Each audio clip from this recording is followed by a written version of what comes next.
Assalamualaikum warahmatullahi wabarakatuh, anak-anak. Hari ini kita akan belajar IPS ya. Kalian bisa buka LKS tema satunya di halaman 72, yaitu tentang ekonomi maritim di Indonesia. Kalian simak baik-baik ya penjelasan dari Bu Guru. Jadi, salah satu potensi terbesar yang dimiliki oleh Indonesia saat ini adalah laut ya anak-anak. Jadi Indonesia merupakan negara kepulauan dengan komposisi 70% lautan dan 30% daratan, sehingga memiliki ruang laut yang sangat luas. Jadi luasnya ruang laut Indonesia berdampak sektor ekonomi masyarakat. Jadi ada beberapa ya anak-anak, diingat-ingat. Jadi 70% di negara Indonesia terutama itu dikelilingi oleh lautan, 30%-nya itu hanya daratan ya anak-anak. Jadi mempengaruhi sekali dalam perekonomian Indonesia. Nah, jadi di sini ada sektor dalam ekonomi maritim di Indonesia. Jadi ada sektor pelayaran, sektor perikanan, dan sektor wisata bahari. Nah, kalian perhatikan ya penjelasannya Bu Guru. Di sini ada mulai dari sektor pelayaran. Di LKS juga di halaman 73 anak-anak. Jadi, meskipun Indonesia merupakan salah satu negara kepulauan terbesar, industri pelayaran Indonesia memiliki banyak tantangan untuk dihadapi.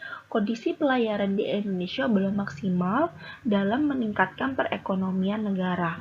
Selain karena fasilitas kapal angkut yang belum memadai, sistem pelabuhan di Indonesia juga harus terus diperbaiki. Tidak hanya kedua hal tersebut, potensi sumber daya manusia (SDM-nya) di sektor pelayaran juga harus terus ditingkatkan supaya sektor pelayaran bisa terus berkembang dengan baik. Jadi kalau di Indonesia sendiri masih dalam sektor pelayarannya ini kurang ya anak-anak ya. Selanjutnya di sini ada namanya sektor perikanan. Jadi sektor perikanan itu merupakan salah satu sektor yang cukup berkembang. Kementerian Kelautan dan Perikanan juga sudah mengadakan gerakan makan ikan dengan harapan adanya peningkatan yang konsisten di sektor perikanan dan semakin populernya ikan sebagai bahan makanan di Indonesia.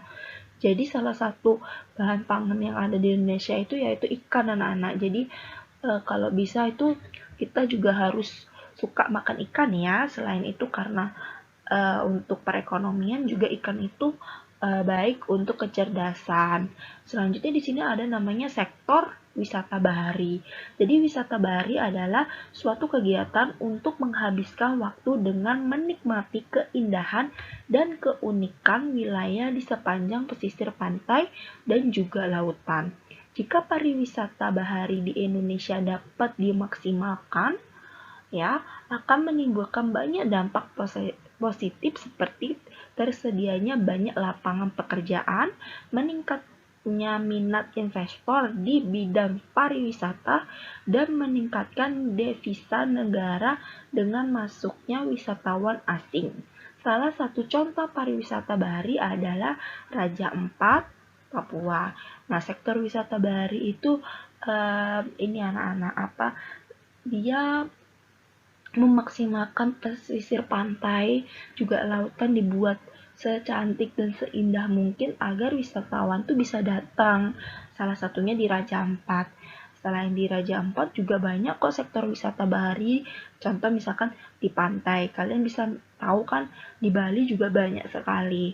Nah, ini contoh sektor wisata bahari ya anak-anak, paham ya? Sekarang tugas kalian carilah 5 nama-nama wisata yang ada di Indonesia dalam sektor wisata bahari. Ya, tadi sudah Bu Guru jelaskan. Terus setelah itu tulis di buku tulisnya ya. Itu saja penjelasannya. Semoga kalian bisa paham dan mengerti ya. Wassalamualaikum warahmatullahi wabarakatuh.